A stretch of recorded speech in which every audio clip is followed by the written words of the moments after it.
Welcome back to the final episode of the indoor season of the NCAA Track and Field Show. I'm your host, Gordon Mack. Oh, mic down. We're good. I'm your host, Gordon Mack, and today we're going to basically predict what's going to happen this weekend at the NCAA Championships in Birmingham, Alabama. There are 34 events, and in this podcast, I'm going to predict the winner of every single event. I'm going to go 34 for 34. I don't care what you have to say about it. That's exactly what's going to happen. I'm going to get everyone right. I mean, I may get a couple wrong, if I'm being honest. But, hey, maybe I'll say I'm going to get 25 of the 34 right. That's a good percentage. I'm going to get 25 or more right out of 34. I think I'm going to get 34 for 34, or else I wouldn't say this. But I think I'm going to go 25 for 34 at the very least. Check out the rankings. They're on our website. Check out our homepage. We got a bunch of clips from our podcast, Tasty Race of the Week, Race Breakdown, This Week in Track, FloTrack Podcast. You got it. You need it. I'm going to be on site for NCAAs, so I'll have all the post-race interviews you can ask for on the site, on YouTube, everywhere. Like, subscribe. You get the idea. Check out the rankings. These are the final rankings of NCAA. We talk about the team. It's Georgia, Arkansas, NAU, Texas on the men's side, women's side, Florida, Arkansas, Texas. But we're not talking about teams. We're talking about individual picks. I'm going to predict all 34 winners starting. Should we put a timer on the clock?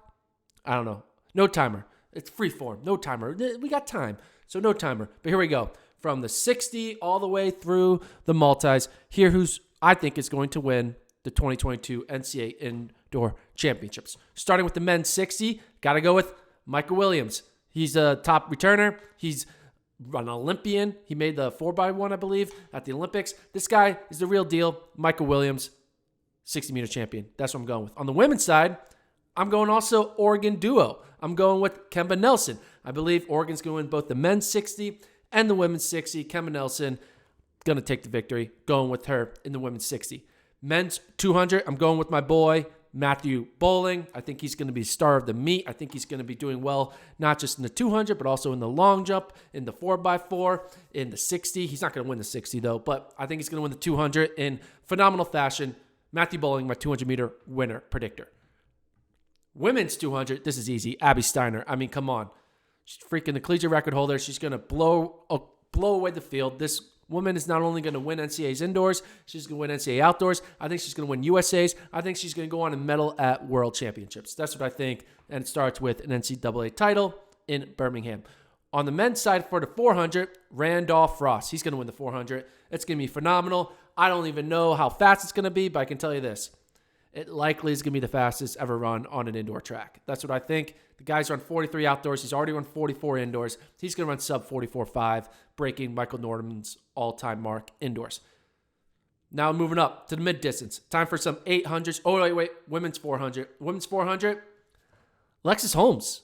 She's actually run pretty fast. She's run 50 point. I think she's going to throw down a low 50, maybe an all-time top 3 mark.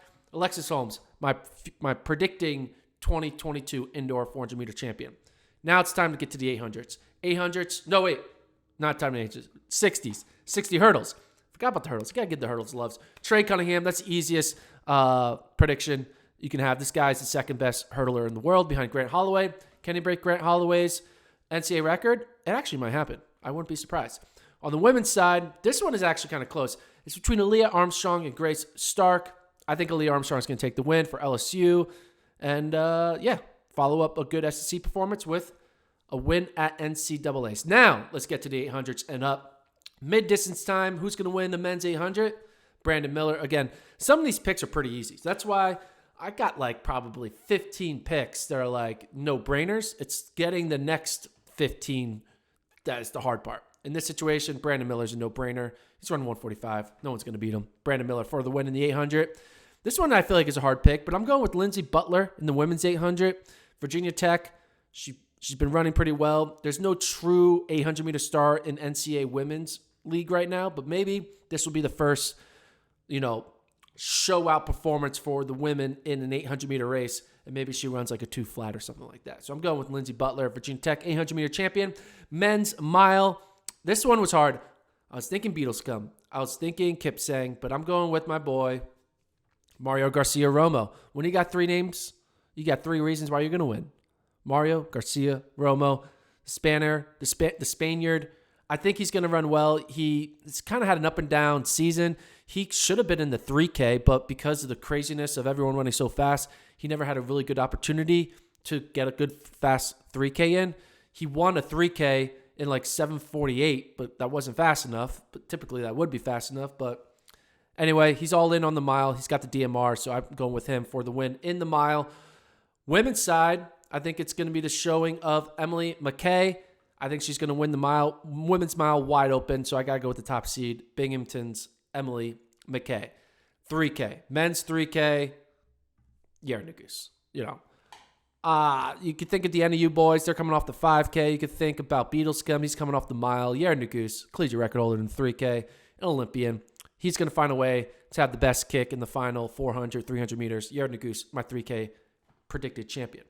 Women's 3K, Courtney Wayment. I mean, Lauren Ryan has a good reason to say maybe her because she's running extremely fast. A few other NC State women, but I'm going with Courtney Wayment. She did well at NCAAs last year. I see no reason why she's not going to do well this year. Courtney Wayment for the win in the 3K.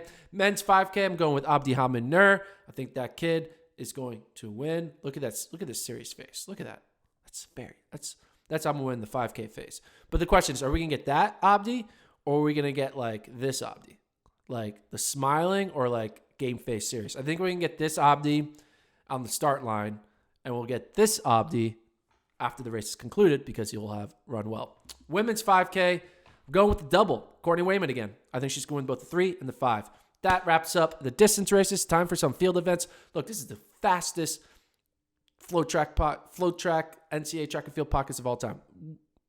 Men's high jump, Roberto Vilches, going with him from Missouri. Women's high jump, I'm going with Diston. Diston's going to win it. Texas A&M. At first I was going to think it was, oh my gosh, I can't believe I forgot her name. Texas transfer. Oh, Tyra Gittens, who was going to win the high jump, but Lamar Diston has just been jumping better this year. So I'm going with her for high jump champion. Moving over to pole vault. Pole vault. I'm going with Zach McWhorter. BYU, he's going to win the pole vault. People might not know this, but there's a viral Zach McWhorter TikTok of him pole vaulting and having a little bit of an accident. So as long as he's safety first, I think he's going to win. Zach McWhorter, pole vault champion. Women's champion, I'm going with Rachel Baxter. She's transfer. She's now at Virginia Tech. I'm looking for her. She's been around for a while. She's going to take that victory. Rachel Baxter for the win. Moving on to the long jump, bowling. I'm thinking he's going to win the 200 and the long jump. So I'm going with bowling for long jump champion. Women's long jump, Jasmine Moore, the Georgia transfer to Florida. This is a big reason why Florida women are going to win the national title because not only is Jasmine Moore going to win the long jump, she's also going to win the triple jump. So triple jump and long jump champion for Jasmine Moore. Men's triple jump champion, I'm going with Mapaya Changatei. Probably said his name wrong. Mapaya. Anyway, TCU, the guy can leap. He can run. He's got the backwards cap a la, what's his name? Oh my gosh. Can't forget. Oh, Will Clay. Got the Will Clay look with his backwards baseball cap. Going with Mapaya for the win. All right, time for some shot put. Who's going to shot put? Texas. Come on. Right. Come on. It's Texas. Adrian Papiri. He's going to win it, clearly. He's been throwing well. Excited to see what he does. I think he's like a 5th or 6th year senior, so he's been around for a while. He's going to carry that tradition on for the Texas Longhorns with having great shot putters coming out of that program. He's going to win the shot put. Women's shot put, I got to go with Adelaide Aquila, who is an Olympian, coached by Joe Kovacs. Why not? Of course she's going to win. Ohio State, let's see what you can do. She's going to win the shot put. Weight throw. Some unknown names here. I'm going to go with Arizona transfer to now at Grand Canyon, Israel Olayedi. Grand Canyon, he's going to weight throw. Women's weight throw. This is the easiest one of all picks. This is one of my top 5 locks of all locks. Shay Towell. She's going to win it. She's a great hammer thrower. She's a great weight thrower. She's going to win the weight throw. Time for some multis. Aiden Owens. He's been on 3 teams now. He was at USC, then he transferred to Michigan, and now he's at Arkansas. He's got the great lock of hair. Looks like a legit athlete. He's clearly going to win. I mean, look at this. Look at this. Look at that. Come on. That's peak male fitness right there. Anyway, he's going to win the heptathlon. Pentathlon, I got to go with Anna Hall. She's going to win the pentathlon. Transfer again from Georgia to Florida. Anna Hall, probably going to win and be a big reason why Florida women win the overall team title. Relays, I'm going to go with Florida men in the relay for 4x4. I'm going with Texas A&M women in the 4x4. And then DMR is the hardest one. Okay, women, I'm going with Washington. Washington women, because I think a lot of other teams aren't going to be running true A anchors. Like Arkansas, it's going to be putting their bodies into 5Ks and mile prelims and 800s, whereas Washington's going all in on the DMR. So I'll go Washington women. And then, last but not least, who is going to win the DMR? There's a lot of teams, 12 teams. You could probably eliminate 6. It's like, yeah, you're not making it, right? You can eliminate 6. But it's really hard to think of teams that can compete with Ole Miss and Notre Dame. So I just have to lead it down to Ole Miss and Notre Dame. I think through the first 1,200, I think Ole Miss will have the lead. No, actually, I think neither Notre Dame or Ole Miss will be in the lead. I think Ole Miss and Notre Dame will be like in the 3-4 range. I think after the 400, they may even far farther back. They'll probably be in the 5-6 range. Then after the 800, I think that gets them back into the running, and I think Ole Miss and Notre Dame will probably be back in the 2-3 range, but I don't think neither Ole Miss nor Notre Dame will be leading when they get the anchor to Mario Garcia-Romo and Yared Nuguse. I think Nuguse, Romo, and probably 4 others are all going to catch the leader of the 1,600-meter leg, probably 500 meters in. Then it's going to slow down a bit. Then it's going to speed up. And then there's going to be a big breakaway in the final K, or maybe final 800 or so. It's going to come down to Nuguse and Romo. They're going to be neck and neck by themselves, 200 meters to go. Romo will have the lead. Romo will have the lead at the bell lap. Romo will still be leading on the backstretch. Nuguse will start pumping and make a pass on the back end of the backstretch on that final turn. He'll make a pass on the back turn, but it's not going to be that much of a pass. It's going to be so much. It's going to be a weak pass where Nuguse is never going to actually move into lane 1. He's going to make a pass on lane 2. He's going to stay in lane 2 on the home stretch. Garcia-Romo will be falling off a bit, but he'll stay probably a stride, maybe a half stride behind. They'll be even until they get to the final meter. Then Mario Garcia-Romo will make one final lean, and it's going to be a photo finish. Who's going to win? I'm just saying. I think Notre Dame. Notre Dame's going to win. It's Yared freaking Nuguse. Like, subscribe. Thanks for watching. We'll recap everything after the meet. Bye.